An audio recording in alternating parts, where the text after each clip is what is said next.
गुरु प्यारी साध संगत जी, नमस्कार जी। आप सब कैसे हो? आशा करती हूँ बाबा जी के श्री चरणों में अरदास करती हूँ कि मालिक की कृपा से आप सब बहुत खुश होंगे, मौज बहार में होंगे और अवश्य ही भजन सिमरन में होंगे। साध संगत जी, मैं हाजिर हूँ आज आप सभी के लिए एक बहुत ही खूबसूरत साखी लेकर। उम्मीद करती हूँ यह साखी आप सभी को बहुत पसंद आएगी और अवश्य ही आप सभी को कुछ ना कुछ सीखने को मिलेगा। साथ संगत जी, चलिए आइए समय न गवाते हुए साखी को आप सभी से साझा करते हैं। साथ संगत जी, एक भिखारी एक दिन सुबह अपने घर के बाहर निकला। त्योहार का दिन है, आज गांव में बहुत भिक्षा मिलने की संभावना है।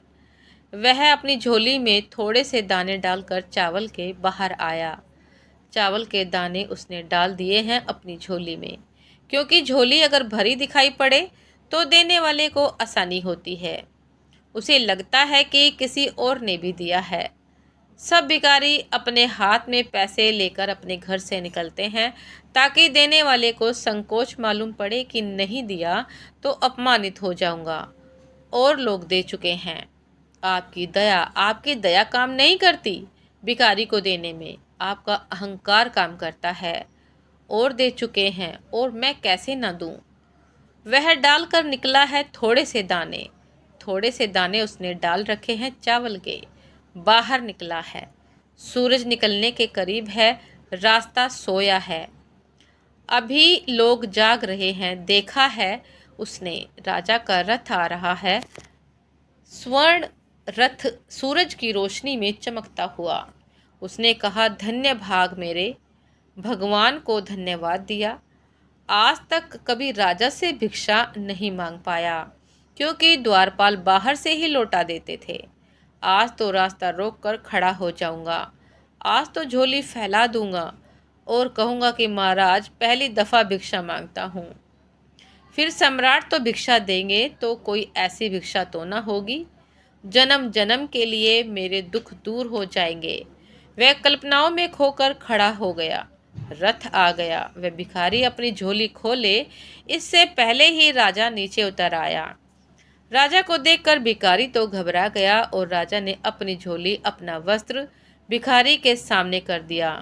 तब तो वह बहुत घबरा गया। उसने कहा, आप और झोली फैलाते हैं? राजा ने कहा कि ज्योतिषियों ने कहा है कि देश पर हमले का डर है और अगर मैं जाकर आज राह पर भीख मांग लूं तो देश बच सकता है। वह पहला आदमी जो मुझे मिले उसी से भीख मांगनी है। तुम ही पहले आदमी मिले हो, मुझे कृपा करो, कुछ दान दे दो, राष्ट्र बच जाएगा। उस भिखारी के तो प्राण निकल गए। उसने हमेशा मांगा था, दिया तो कभी था ही नहीं।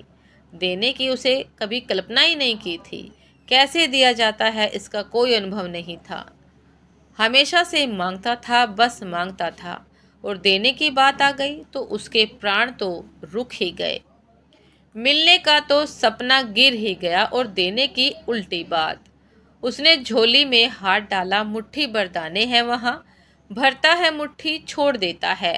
हिम्मत नहीं होती कि दे दे। राजा ने कहा, कुछ तो दे दो। देश का ख्याल करो, ऐसा मत करना कि मना कर दो, अन्यथा बहुत परेशानी हो जाएगी। बहुत मुश्किल से, बहुत कठिनाई से एक दाना भर उसने निकाला और राजा के वस्त्र में डाल दिया। राजा रथ पर बैठा, रथ चला गया, धूल उड़ती रह गई और साथ में दुख रह गया कि एक दाना अपने हाथ से आज देना पड़ा। भिखारी का मन देने का नहीं होता। दिन भर भीख मांगी, बहुत भीख मिली, लेकिन चित्त में दुख बना रहा एक दाने का जो उसने राजा को दिया था। कितना ही मिल जाए आदमी को, जो मिल जाता है उसका धन्यवाद नहीं होता। जो नहीं मिल पाया, जो छूट गया, जो नहीं है पास में, उसकी पीड़ा होती है। सांझ को दुखी मन से घर लौटा। इतना दुखी कभी नहीं था। झोला लाकर पटका, पत्नी नाचने लगी। कहा, इतनी मिल गई, आज तो अच्छी खासी भीख मिल गई।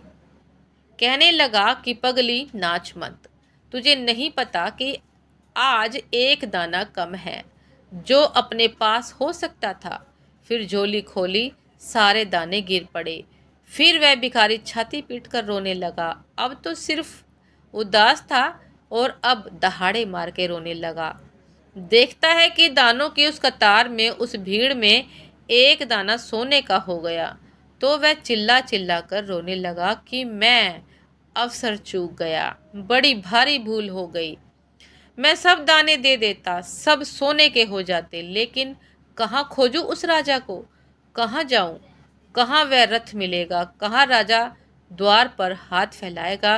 बड़ी मुश्किल हो गई, क्या होगा, अब क्या होगा। वह तड़पने लगा।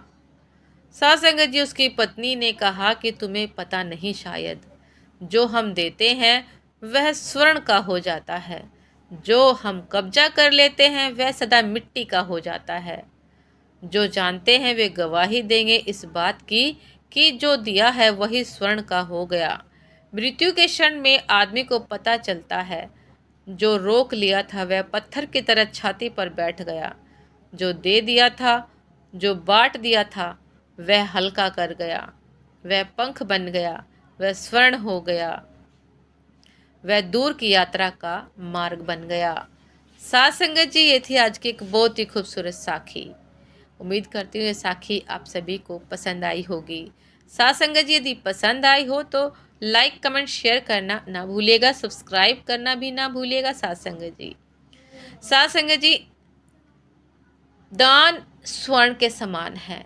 यह हमारे लिए सोने जैसा कार्य करता है। हमारे जो आगे की यात्रा है, जीवन के बाद की, जीवन पर्यंत की जो यात्रा है, उसमें भी भागीदार बनता है।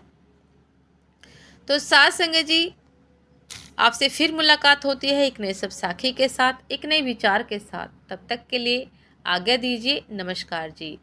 साथ संगत जी, आप हमें इंस्टाग्राम पर भी फॉलो कर सकते हैं। इंस्टाग्राम का लिंक डिस्क्रिप्शन बॉक्स में दिया गया है। नमस्कार जी।